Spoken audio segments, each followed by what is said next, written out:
The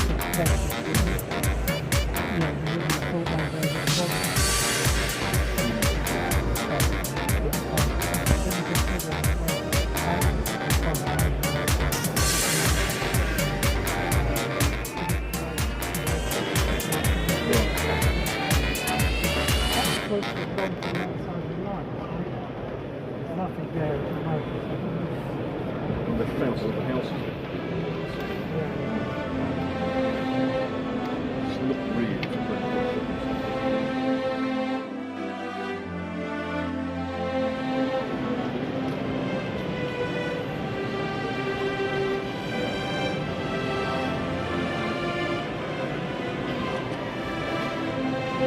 Stop it for the camera, so.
Well, as you just seen in the introduction to this video, we had a great day out at the Alexandra Palace at the London Festival of Railway Modelling.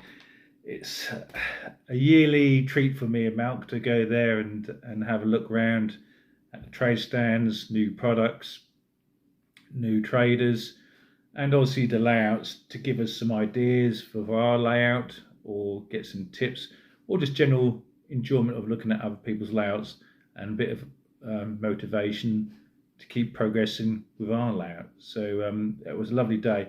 And one thing I did notice, we've had a lot of negative reports in social media and in the media regarding the hobby and it's dying and due to the big shop closing down and winding up.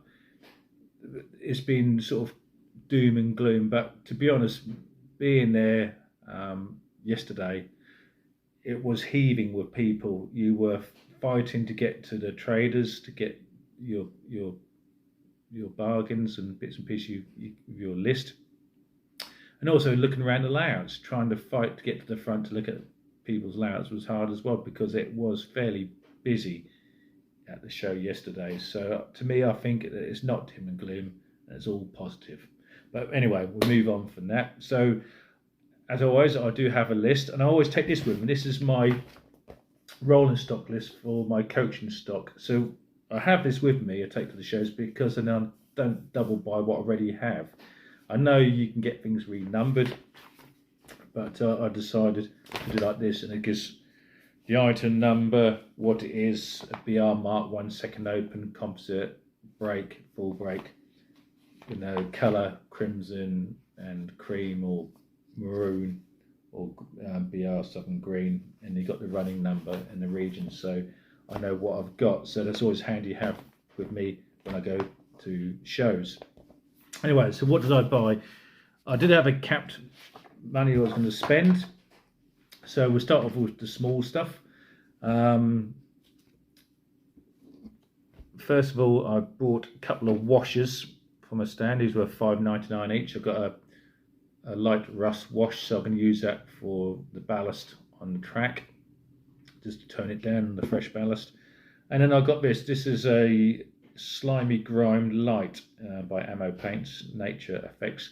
And this is to give like an algae effect or mossy effect on wet wood where it's been continued wet, hasn't dried properly. You get that green slime. So I'm going to use that, and that was demonstrated nicely by Dib's Yard, if you follow him on Instagram or YouTube, and he used that on some of his flatbed and plank wagons, and it works really well. So that's what got me to get this. So I'm using it on my carriage shed to make it a bit more webbed and grimy.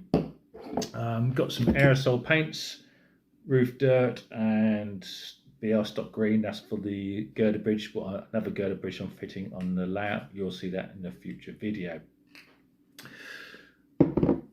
I've got another set of paints, once again by Ammo. This is Depot Areas Sludge and Tracks Weathering Set. So this is to do around the diesel depot, feeling points, get that really looking mucky and dirty as it would do in real life. So that's cost me 20 quid, then pack of 5 paints in there, so that'd be good. And washers as well, so we look forward to using them on that area of the layout. I've got myself a little mitre box for cutting small things. We're doing your scratch builds, so it's a handy tool to have. So that add to my modelling tools. And then we have bought a couple of points and a piece of flexi track to finish the areas up around the diesel depot area and the storage area of the box vans.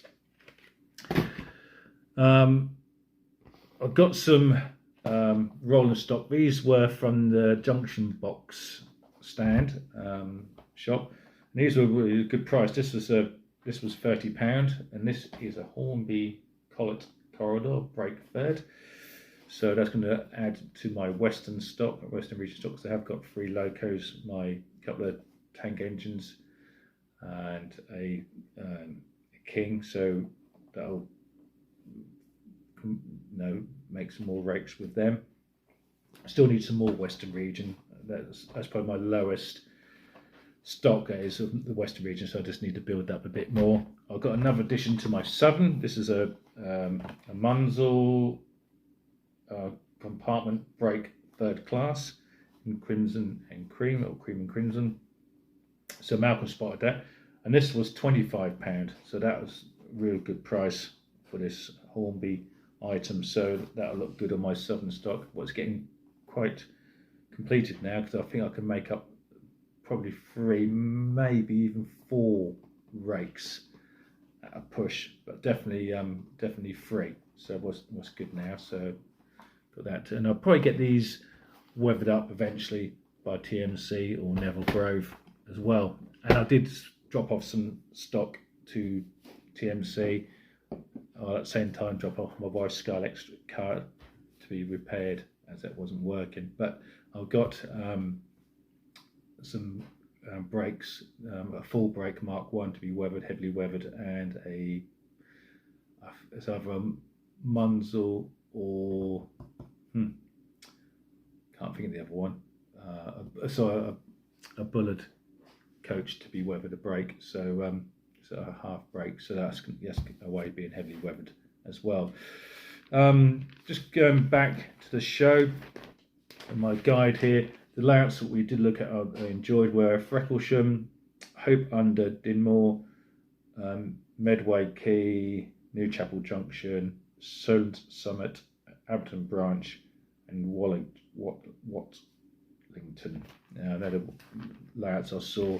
You saw some of them in the opening part of the video, and like I said, we went to some new stands as well, and one of them was Mounts Models, and we was looking around for a turntable. We went to one stand, as you do, make a note of the price and look elsewhere, and went around the corner and we found this shop, Mounts Models.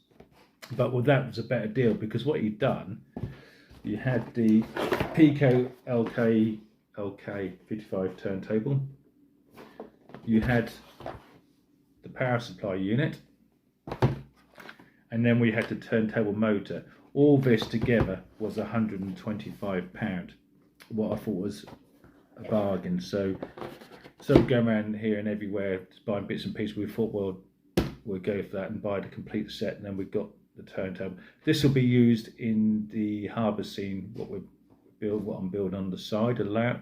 So we'll put that in situ, get the turntable, finish the track work there. And the only thing will be left to do in that area, major, will be still getting that road bridge, the Waybourne Scencraft road bridge, so I can finish the track work in the sidings, because I don't know with the road coming down for the station, that's what's going to be holding that up. So, you know, if you know anyone who's got the Waybourne Scencraft road bridge collecting dust or not being used, then please email me on the link on the email address above, and I'll be appreciative of knowing anyone who's got one, and hopefully if you want to sell it, then I'll be happy to purchase it off you. So just to put it out there. So the last purchase was my biggest purchase of the day, and it's something I've been wanting to have for a while now, and I liked it since I first saw it on the Hornby display stand, and I've been eager for it to come out, and it was released end of last year, and that is the BR Standard 2MT tender engine. And this was at Cheltenham Models on their stand, and Malcolm spotted it, and as you can see, at a price of £175. The cheapest one I saw, apart from this one, was at Digitrains, and I think that was £190. I think that was. Could be wrong.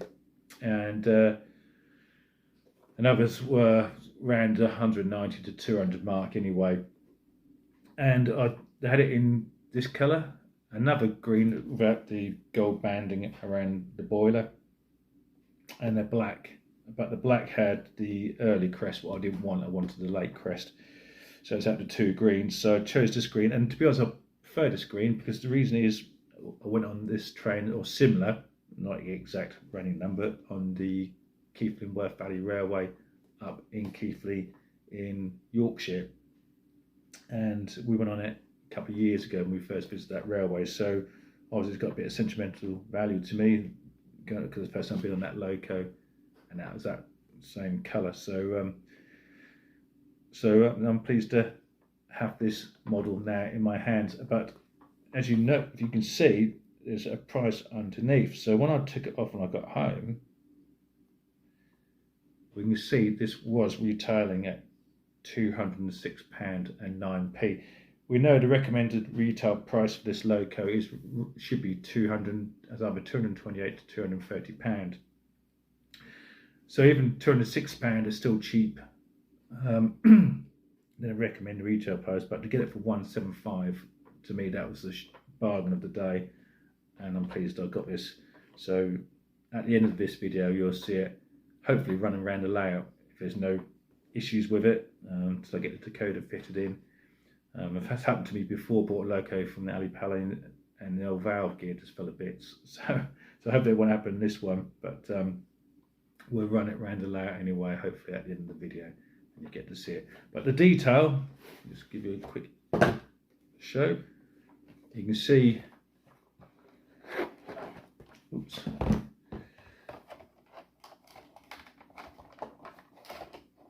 stuck in the box.